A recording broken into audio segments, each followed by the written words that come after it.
Olá e bem-vindos ao webinar da PLMJ. Hoje o tema é Legal Design e a pergunta que colocamos é: e se redesenhássemos o direito? Para nos ajudar a responder, convidámos 3 especialistas nesta matéria que passarei a apresentar de seguida. Antes, dizer apenas que este webinar será também gravado para partilha na nossa plataforma de streaming e, uma vez que os nossos oradores não falam português, passaria agora para inglês. So, let me start by welcoming our speakers, Angélica Flechas, Antti Innanen, and Marie Potel-Saville. Thank you very much for being here today. I will now introduce you to the audience, starting with Angélica. She has a double degree in law and design, but started her career working only in design, having founded Háptica in 2014, the first service design agency in Colombia.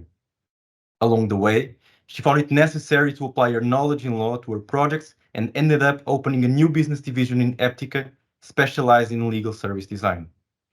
Angélica is also a lecturer at the University of Los Andes in Colombia and Icahn University in Mexico. Recently, she has been focused on applying legal service design to fight the blind spots in the legal world, which we'll address later. Moving on to Antti, he has a degree in law and started his career as a lawyer specialized in IP and branding, areas he lectured in later at University of Helsinki. In 2014, he founded Dottir, a boutique law firm focused on technology law, intellectual property, and cybersecurity. In 2015, at his son's school event, he had a eureka moment, thought he had invented legal design, and ended up founding Dot in 2020. Antti is also the founder of the Legal Design Summit, the biggest legal design event in the world, and has written and published Legal Design Revolution, a book on legal design. Recently, he has been exploring the AI world, which we'll speak about too. And finally, Marie. She's the founder of Fair Patterns, the first software as service to fight against dark patterns, and Amurabi, an award-winning legal innovation studio. She is an international keynote speaker in human-centric law and legal innovation by design at the Computer, Privacy and Data Protection Conference in Brussels, IAPP Global Privacy Summit in Washington, W@, Privacy, Legal Design Summit in Helsinki, and Legal Geek in London. Before founding Amurabi, she worked in private practice for 10 years in Europe at Freshfields and Alden & Overy, then moved in-house to become General Counsel EMEA of a US-listed group. She holds a master's degree in innovation by design from the École Nationale Supérieure de Création Industrielle. She is also a member of the advisory board of the Serpentines Galleries Legal Lab and is involved in pro bono access initiatives. Marie teaches innovation by design at the Singapore Management University, Sciences Po, and ASA. Angélica, Antti, Marie, once again, thank you very much for being here today. It's great to have you on stage. So there's a lot to discuss today, but let's start with the basics. What is legal design? And I'll start by you, Antti. You start your book, Legal Design Revolution, by stating that the law is broken. Can you explain what you mean by that? Thank you, Tiago, and thank you for the great question. And greetings from Spain. I'm residing in Spain at the moment here. You know, great introduction, but I'm a philosophy dropout before the law school, so maybe that's why I started the book by Law is Broken. According to very famous German philosopher Martin Heidegger, all tools have some kind of purpose. You know, all tools have a job. We use, pen to write, and legal documents to communicate information, and hammer to hammer nails. And when tools work, they become invisible. You can't see them. You don't think of a pen when you write with a pen, right? But the true nature of things is only revealed when something is broken. And if the hammer is broken, you start questioning, like, how does this hammer even work? If the pen is broken, you suddenly realize that there's ink going inside, and it doesn't work. Then it reveals its true nature. And I think that law is broken also. And if we think that law is broken, we can also start fixing it. I want you to look around. Nobody understands law. 3,000 word terms and conditions, like privacy policies that are, out there. Marie is working with fair patterns, for example. Well, a lot of things are broken at the moment. And when we realize this, we can start fixing things also. So that's what I meant. And I want to emphasize that it's not like a negative attitude. It's a realistic attitude that law is broken. and maybe we have the power to fix it if we really try hard. Now, it's not an easy task, but perhaps with collaborating with other people, we can manage to do that also and steer law a little bit into that human-centric direction where it could be maybe understandable or engaging or maybe even fun, all adjectives that you wouldn't maybe use when you're talking about legal documents. So that's the idea behind law is broken. If we kind of realize that the law is broken, we can start fixing it, and that's what we're perhaps trying to do as legal designers. Okay, and let me hear from you now, Marie. How can legal design contribute to fixing the law? Well, basically, as Antti said, the first step is realizing how deep is the gap between the law and its users. I completely subscribe to law being broken, and we can actually fix it through bridging that gap. With a combination of, in our case, neurosciences, plain legal language, design in terms of user centricity, human centricity, and problem solving, obviously. And then, of course, there's all the depth of graphic design, UX design, service design, strategy design. So bringing in other areas into the law instead of only being lawyers. Yeah, just to be clear, I don't think that lawyers should become designers or vice versa. Okay. I think it's all about multidisciplinary collaboration, so that we see the law no longer and legal documents no longer as an end in itself. What is a contract for? Is it really just to sit on a database once it is signed? Not really. If you look at the statistics, it's less than 0.01% of contracts in the world that are being litigated. And yet they're entirely drafted, by lawyers, for lawyers or judges, but absolutely not to be the business tool that they should be in the first place. Not that, it shouldn't prevent the risks as well. But what I'm saying is that, fixing the law is about realizing what's the purpose of legal documents. What are they really for? And once you found the purpose, then you can find the shape, the form that's going to be fit for that purpose. Does that make sense at all? For me, yes, but just to be clear for the audience, how can legal design help doing it? How would you define legal design? What are the principles, the mindset? How does legal design changes the game in a way? Is this question to me or Angélica, maybe? It's to you. It's to me. Well, first of all, the definition of legal design, I don't think that really matters, to be perfectly honest. Antti will have his own definition, and Angélica will have her own definition. It doesn't really matter But you mentioned user centricity, human centricity. Exactly. As long as you shift the focus from the law for the law to the law for the users. Okay. And this shift in mindset, to be really focused on users is going to change everything. Because once you realize that, it's not just for contracts, it's also for compliance programs, it's also for even litigation. Who are the users? Judges, right?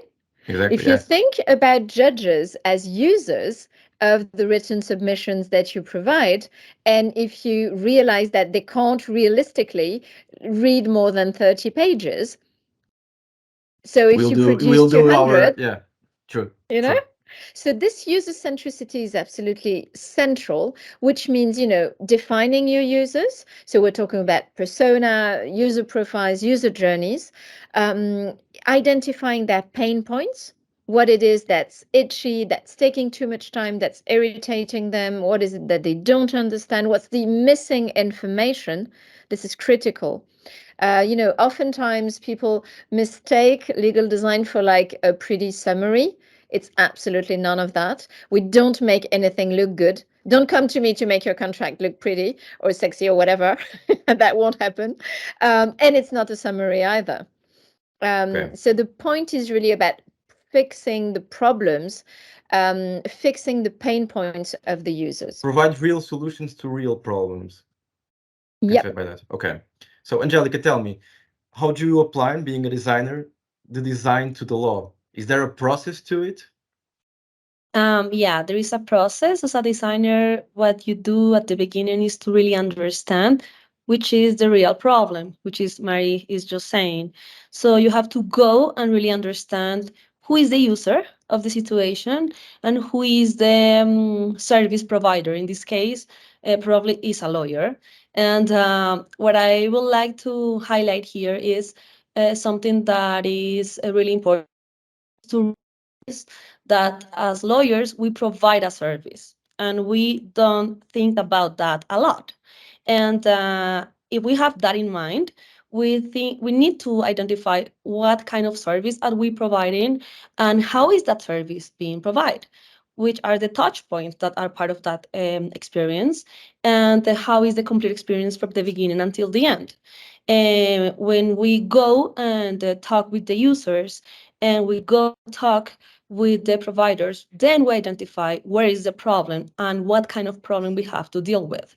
Can be connected with the document, or maybe can be connected with the process, or maybe with the knowledge, or maybe with the system, or maybe with the regulation. So it's not only about documents, it's about any kind of touch point that is part of the process or the system or the service. And when we realize that, then we identify which is the opportunity to intervene here. And then we have creativity sessions to do something about this situation, this problem. And then we begin to work with prototypes. And we create the first solution, and then the second solution, and then the third solution, until we have the right one. And we have to make some validations with the final user, because we don't have the solution, because we are part of the problem. So we need to go again to the user and see what is he feeling about the solution that we have on the table. And then we just do a pilot with this solution. And probably it's not perfect, and we have to keep working on that until the end. So it's systemic all the time, working on. It's never perfect. Okay, thank you. I think you also answered to my last question, but just to confirm, user research is key in legal design. I think we all agree with that, right? Because we need to hear from the users, and that, I think, is probably the main difference comparing to traditional law, I would say, right? I think we agree on that. Yeah. I would say so. And if I may continue what Angélica said very nicely about the process of legal design.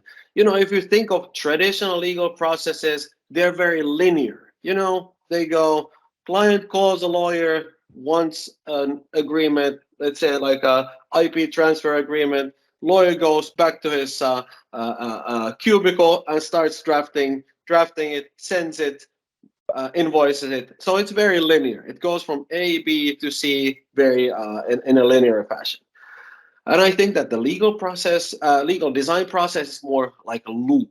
You know, it loops over and over again. So we do something, then we test it with the clients or with the customers, and then we do another prototype. And again, we test it again and again. So it's like a circle, more like a loop that we're doing.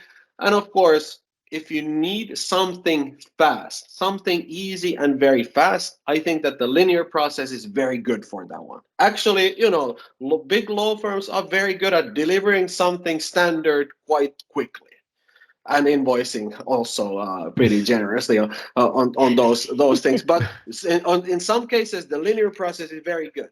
But if you want to make big improvements, if you really want to be client-centric, if you want to make something extraordinary good, then the linear process doesn't deliver those results. You know, you have to make a prototype, because usually the problems are so difficult to solve that you won't get it right the first time. The first prototype is not going to be very good, and then we start improving it. We'll show the prototype to actual clients or users. They will criticize it. They will say, no, this is wrong, and this I don't like, this I like, this doesn't work.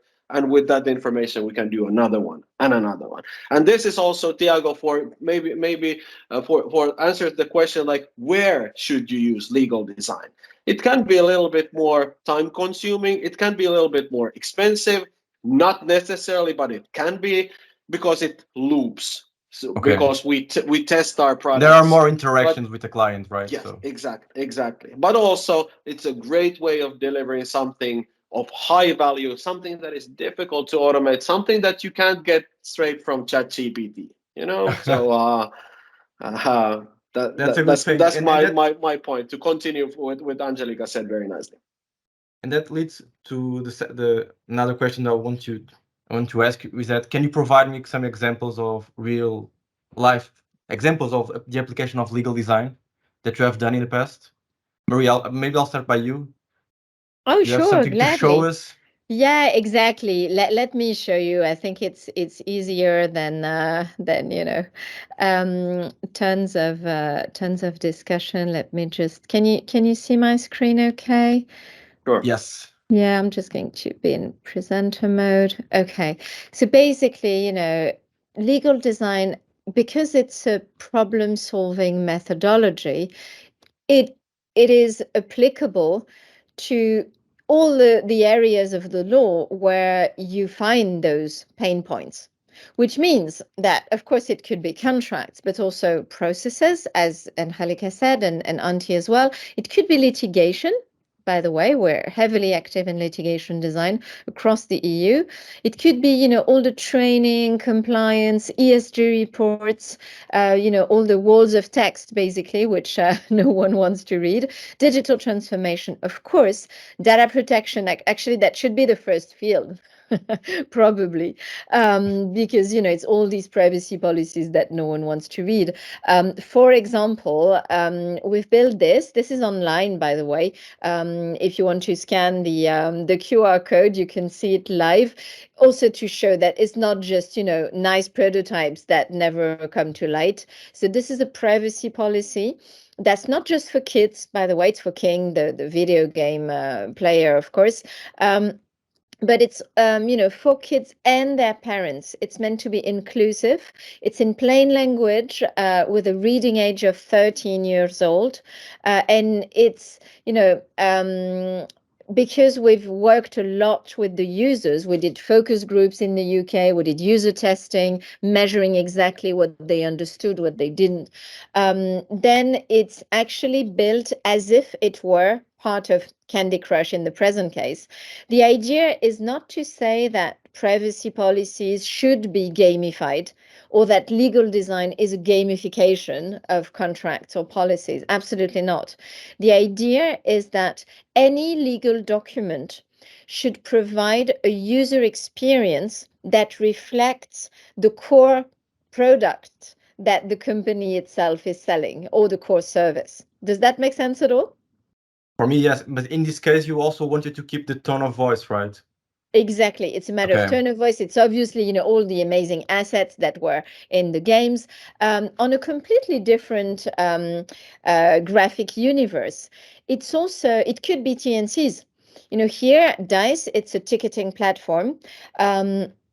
And here, the problem to solve was actually that users did not realize that purchasing tickets, they wouldn't be able to cancel after 24 hours. It's a bit like plane tickets.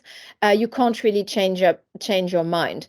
They didn't understand that before, and all the user research phase made that very clear.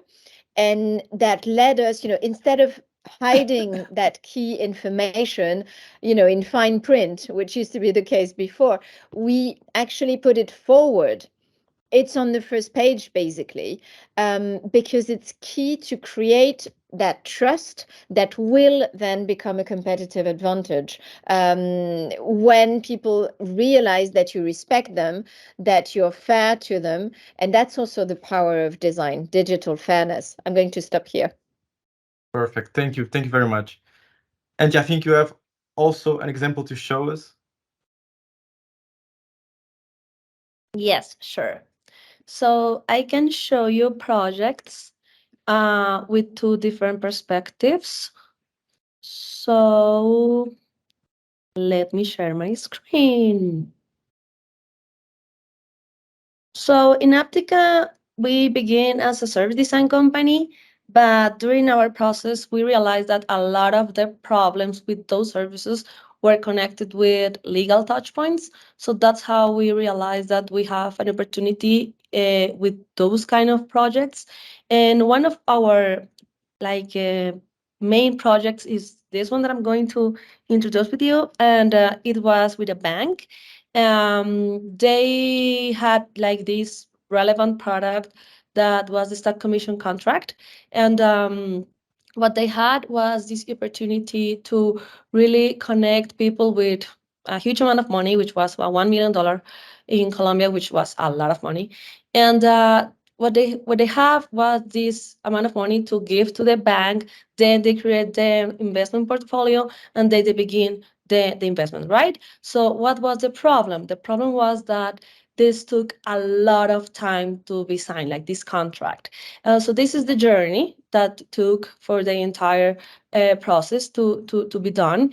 And this is the amount of time that took for the process to be signed. And what we realized understanding this process was that the commercial part of the company didn't have like the tools to really explain the contract. So what we did was we had a conversation with all these like stakeholders and realized that even the commercial stakeholders of the bank, that it didn't even read those contracts, even though they were for me like legal touch points as well, because they were the ones who were taking like these contracts to have the conversation with the final client. So for me, it was really interesting because even though they had to read them, they didn't read it. So the time that took to be signed these contracts were like 3 months. So it is a lot regarding the kind of money that they were talking about. And this was the document. So as you can see, it's not like a really nice one. And also, it doesn't say to you that this is a Colombian document or is a financial document or is from Bancolombia, which was my client. So what we did was we had like numbers related to this document, how many sections, pages, words, the amount of money, like all of that. And then we did like a lot of creative sessions to understand what was the problem. We have conversations with all these people. We ask the final client, what do you get, what don't you get, with highlights, also with colors. So can you tell me in red what don't you understand? Can you tell me in green what you really like? Can you tell me in yellow what should be out of the document? And after that, we redesign the document. So we have like graphics, but we have like different conversations with the document. We have like mathematical like conversation here to make it easier to understand what is going on with your money. And at the end, brand awareness as well, right? Exactly, to really understand what was going on with that. And at the end, what is really relevant is how it changes the data here. And it changed from 3 months to 3 days to be signed that document. And this increased in 77% the sales of this product. And it was really interesting how the legal component wasn't an obstacle anymore.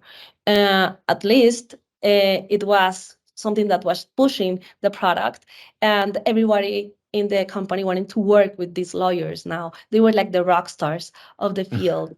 Now the legal touch point was the driver of the business. So that was quite interesting. Thanks. Antti, moving on to you now.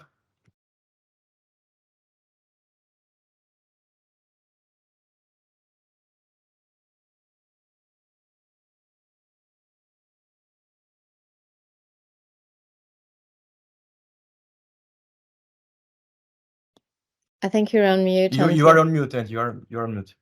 Excellent, good. So I wanted to show you a boring case.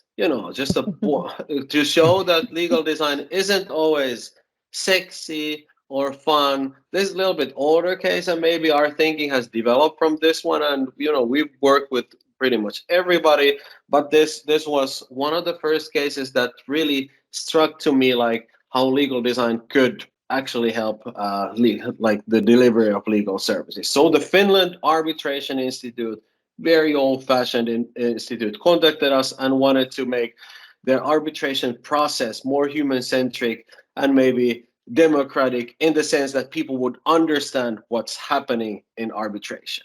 arbitration institutes are competing for cases.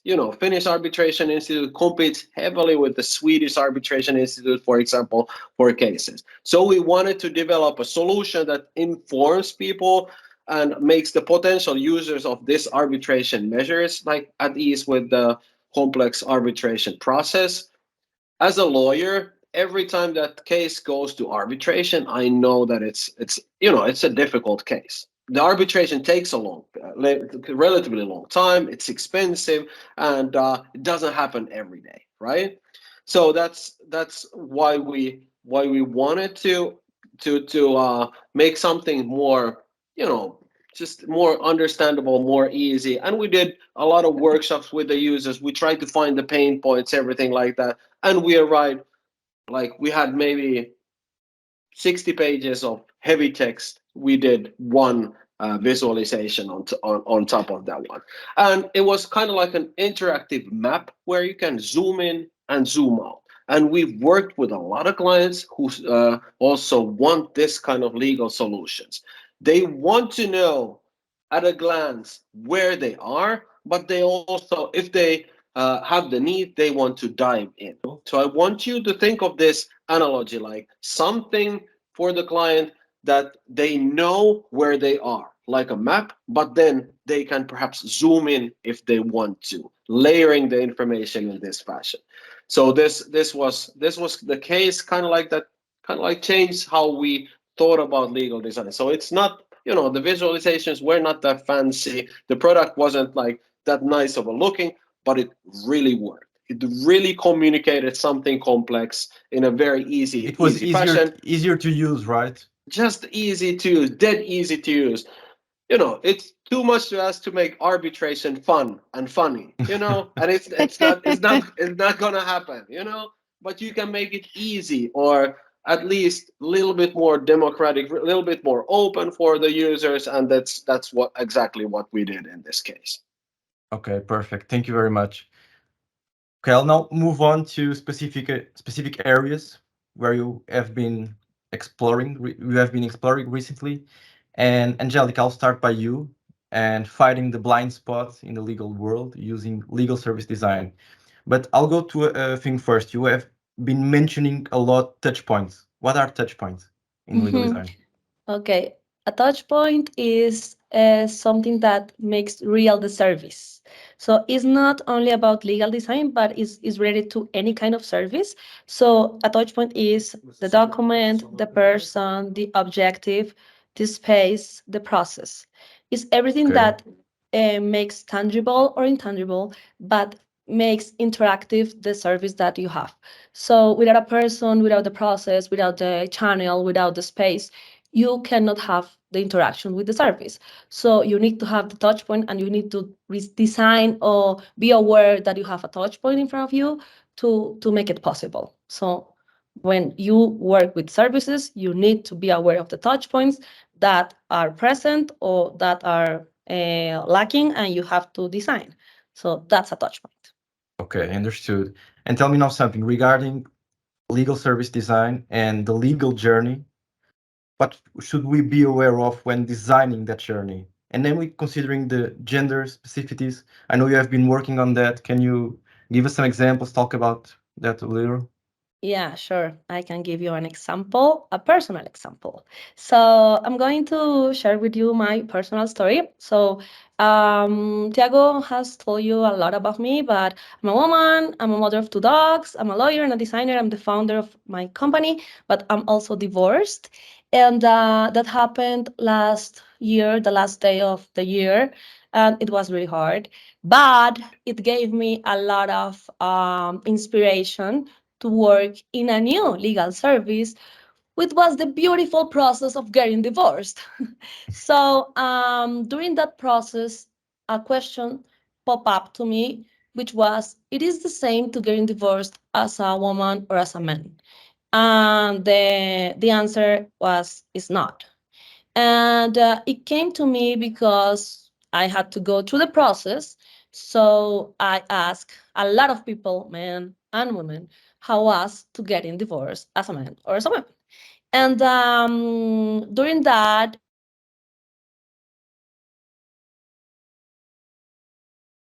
I think we lost you for a bit, Angélica.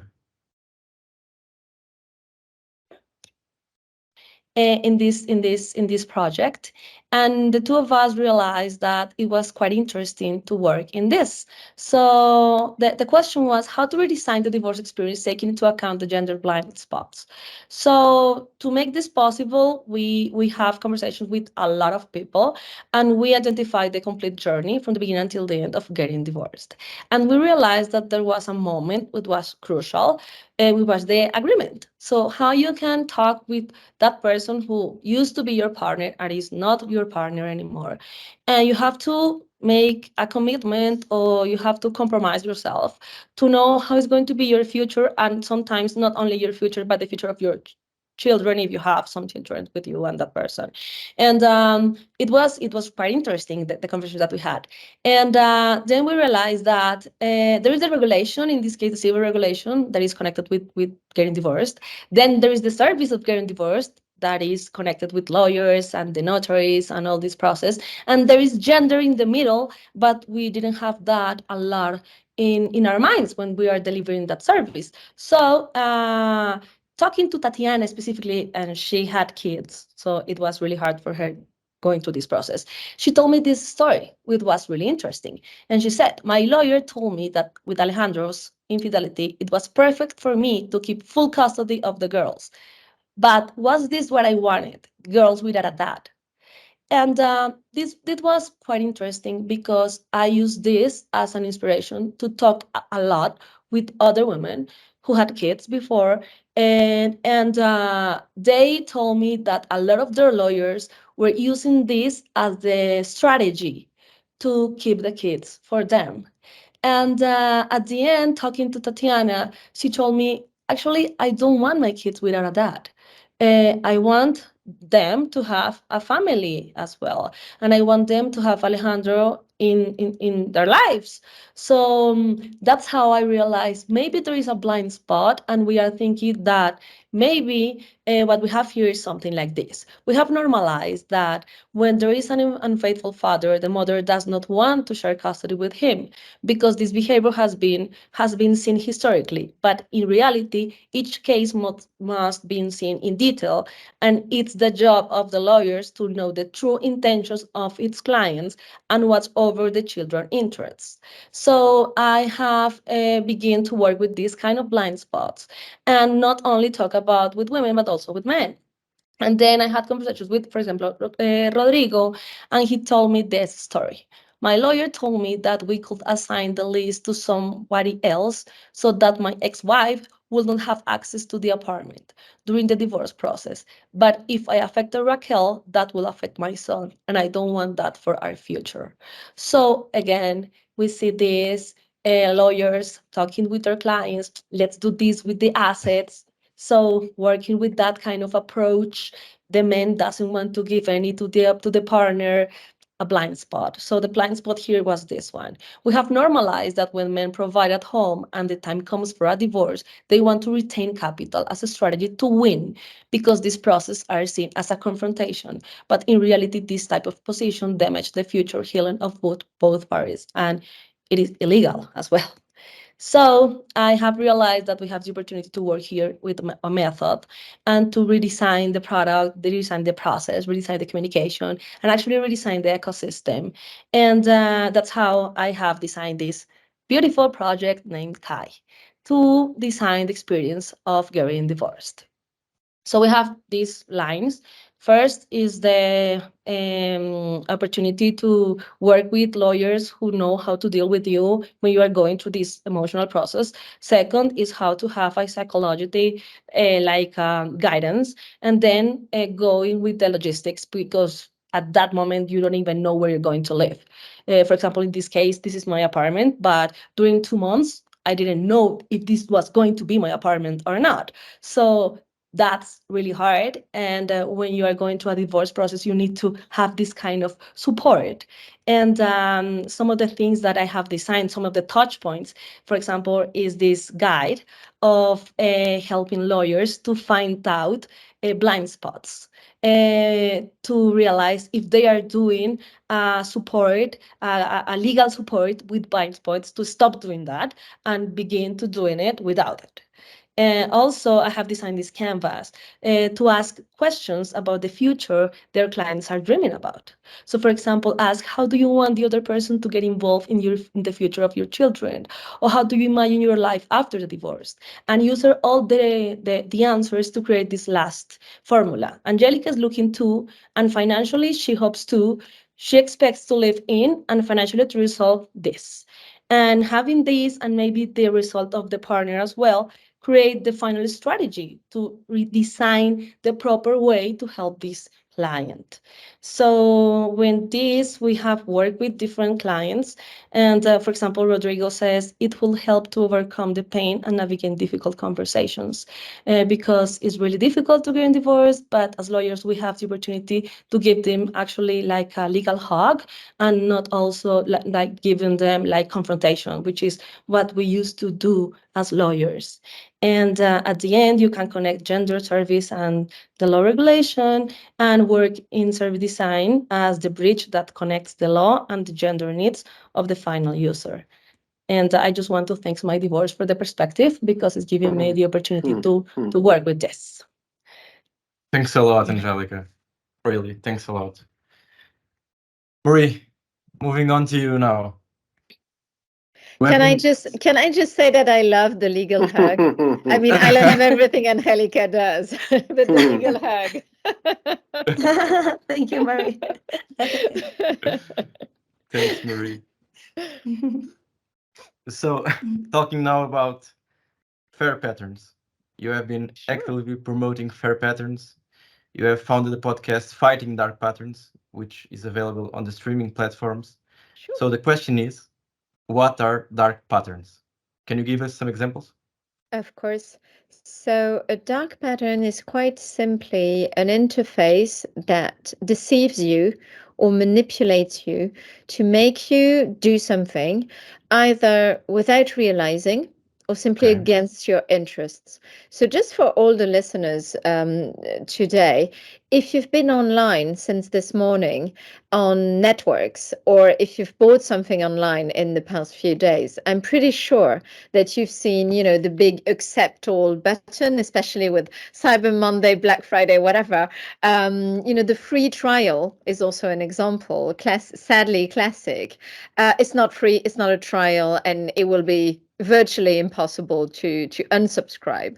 It's also all the interfaces where the design itself and the language tricks you into sharing ever more personal data without you realizing, that you're sharing that much, like, find your friends, and then you activate the geolocation. Well, for sure, not just your friends are going to find you, but also all the data brokers of the planet. So these are dark patterns. You've all seen dark patterns. Now, maybe you didn't know the term, maybe you didn't know it had a name, but for sure, it's everywhere. It's on 97% of European websites, according to the European Commission. 97? 97% according to the European Commission. Okay. It's a 2022 study. It's the same in the US virtually. Japan, it's 90% according to studies, released a couple of weeks ago. It's endemic. It's basically a digital plague. It's everywhere. Whoa.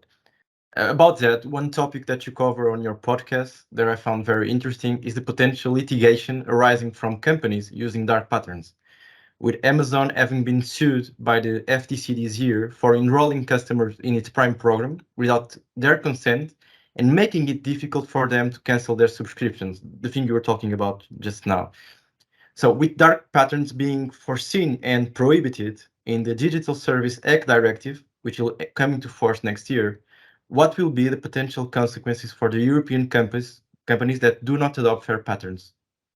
Yeah, this is a very important point, actually. Let me share my screen, because I think, as always, it's easier when you see the problem. So this is what I was talking about. Everything that you see online, again, the free trial, the wall of text to accept the privacy notice, except between brackets, of course. So this is what I was saying, basically. Now, coming to your point about litigation, let me be very, very clear on this. It's not just about the Digital Services Act that you're mentioning, Tiago. It's true that it's the novelty, because the DSA actually came into force for the very large online platforms a couple of months ago, and will enter into force in February of next year for all the other players. But basically, what listeners need to understand is that it's a combination of legislation that all prohibit dark patterns either indirectly or directly. So, for example, if you take, the very old Unfair Practices Directive, nothing new here. It dates back from, I don't even know, 10, 15 years ago, perhaps more. It already prohibits manipulation. Actually, there's an appendix to the directive which expressly mentions dark patterns as being prohibited. Now, of course, it's also, and this is critical, totally contrary to GDPR. Why? Simply because there's Article 5 of GDPR, which imposes fair processing of personal data. And of course, that if you trick people, if you manipulate people to make them share more personal information, there's nothing fair. There's no informed consent, which is the standard under the GDPR. So in any event, dark patterns, when they apply to privacy interfaces, they are totally contrary to GDPR, and that's a 4% worldwide turnover fine. So And companies then, can be already held liable for using of dark course, patterns. Okay. and they are. And they are. Let me just go to this slide. We, had fun, because we're like that at Fair Patterns. We're a bunch of, lawyers, neuroscientists, designers, and we made this exercise of just showing the fines applied already only in the last 2 months. And we've got the usual suspects, of course: Meta, TikTok, Amazon, Alphabet, no surprise there. But there's Canal Plus, for example, in France, which is a smaller player. There's Dufresne in Canada. Epic Games, of course, it's a larger company. Indigo, all of that around the world. We're talking Canada, US, India, in the case of Indigo. I mean, it's really endemic. And just to go back to the Digital Services Act, what's new with the DSA, and it's the same with the Digital Markets Act, by the way, which is the first express prohibition of dark patterns. What's new is that it says the term, in the preamble, and in the article, it explains what it is. What it is, yeah, exactly. And it's subject to a 6% fine based on the worldwide turnover, so even higher than GDPR. And then let's not forget competition law. This is my first experience. I spent 15 years doing competition law. Any dominant company applying dark patterns currently is clearly breaching Article 102, meaning, abuse of dominance. Okay. And that's subject to a 10% fine based on worldwide turnover. And if you look at, beyond the examples that I've just shown, if you look at the US, which has a different system in terms of applicable law, obviously, it's based on the FTC Act, especially Section 5. Well, over the past 18 months only, we've seen a very increasing number of litigation cases, but also increase in the amount that are at stakes. So, for example, they applied something that's already quite significant to Vonage, $100 million. Then it was TurboTax for $141 million. Then there's this very famous famous now settlement by Epic Games for all the dark patterns that used to be enshrined on Fortnite. And we're talking about altogether nearly, $500 million. That's a And lot. it's only the beginning because, as I'm sure you've seen, the FTC sued Amazon in June of this year for what is perhaps the most giant dark pattern in the world, which is Prime. The supposedly free trial, free delivery. So all of that really plays in favor of not just, looking at the problem, but really finding a solution, which is what we've been doing by creating fair patterns. The idea and the tool is actually AI-powered interfaces to empower users to make informed and free choices. And basically the way it works, and I'll stop there, it's automatically detecting dark patterns on sites, apps, voice assistants, whichever interfaces. It fixes the dark patterns with the fair patterns, and then you have a number of add-ons, whether it's fair TNCs, fair privacy policies, e-learning. I'll stop there because that's not the main topic, but clearly it's when you apply user centricity and human centricity to interfaces, you always have to wonder, what is the outcome for the users? Is it really to the benefit of the users? I mean, if we're just thinking that digital market economy is, for a handful of very large groups to make a fortune worldwide while, tricking and trapping everyone else, I'm not sure there's much progress in that. Now, it's not doomed to be this way. That's my main point. It's not something that comes, inevitably with digital. It's not at all like that. It's completely avoidable, and it's a matter, and regulators have understood it because now it's prohibited, so it will have to change.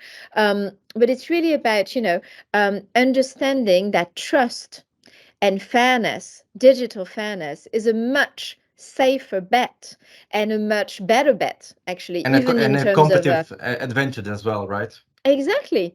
It's more profitable to build loyalty with your customers. We can actually show that.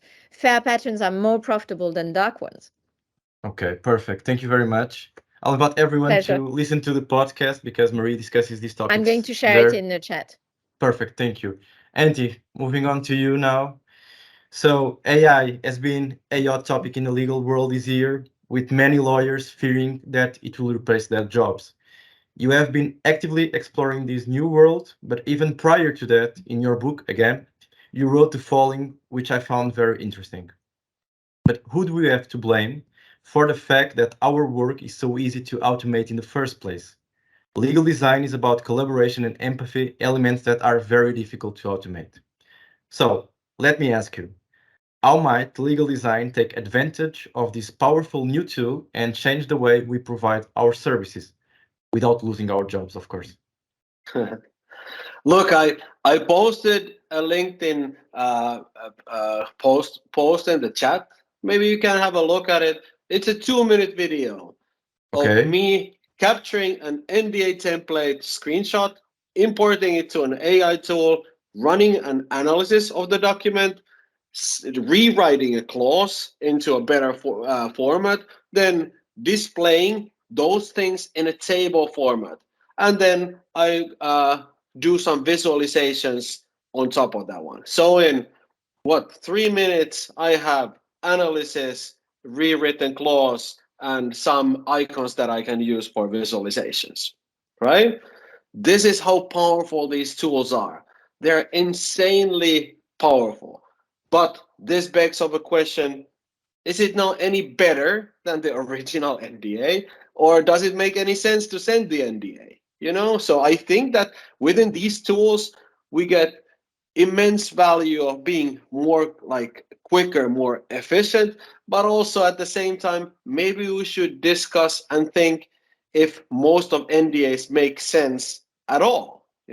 Instead of using AI to write them quickly and go through them quickly, maybe we should ditch the idea of sending NDAs in the first place. All lawyers know that NDAs are bullshit, so Why do we keep doing the same thing over and over, but with just like faster and more powerful tools?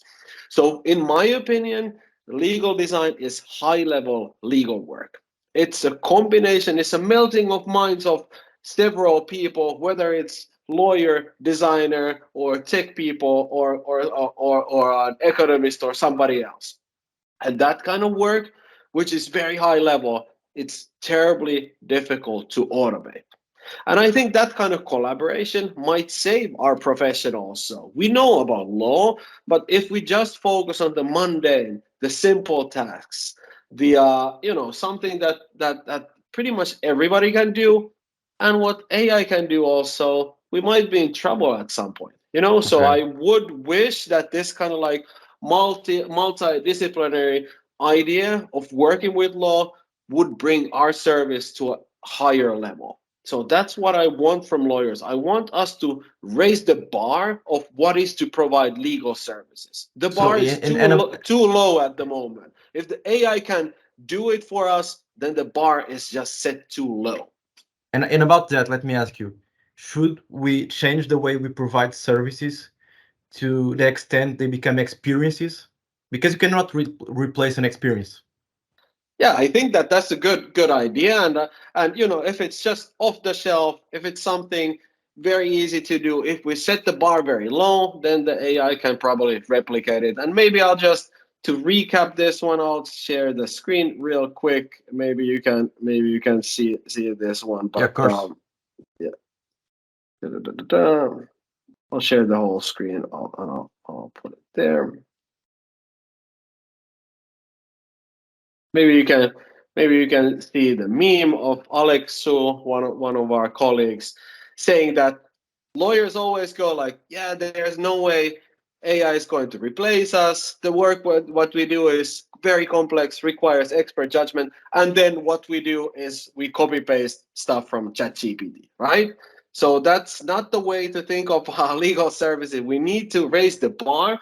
And if you think of all the examples that we saw today, the newly designed divorce process, or the work that Marie is doing, or the client projects that we showed to you, that's high-level legal work. That's something that we can still invoice quite a lot from our clients because that's bespoke, that's high level, that's very impactful. You can craft it into a nice story. It's not like off-the-shelf contract that you can get from any place. It's tested with their actual clients, so it makes a nice story also for these companies, and people are willing to buy or purchase stories and experiences also. And if the experience is just getting like PDF of 10 pages without anything, a lot of people aren't willing to pay for that kind of like just risk management and just text written words that could be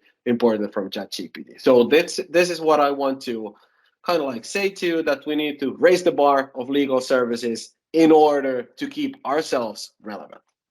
And in some use collaboration, tailor-made work, and user research for that, basically, right? Exactly. We'll start from Okay. that one, and then we'll start expanding into other areas. But it's important to notice that we are not alone. Lawyers are not the only person trying to solve difficult problems. If you collaborate with tech people or with engineers or with graphic designers and whatnot, you'll realize that there are a lot of different kind of businesses that are trying to solve very complex problems also. So maybe we can learn from those people. We can't be arrogant and think that, okay, law is just for lawyers, we know everything about law. If we just listen to these people, they are very smart people, and they can help to keep law and at the same time lawyers very relevant. I think that we have a bright future ahead. Lawyers are like cockroaches. We are difficult to kill. I think that lawyers are going to exist in the future for sure. But also we need to evolve. The profession has to evolve, and we have to evolve also.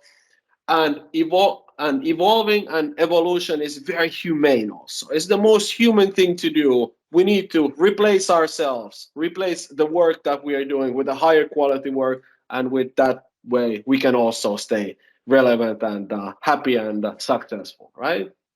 Well, thank you very much, Antti. Well, I think this is it. This was a very rich conversation, and I'm very glad that we have started this legal design journey in Portugal with you. Thanks again, Marie, Angélica, and Antti.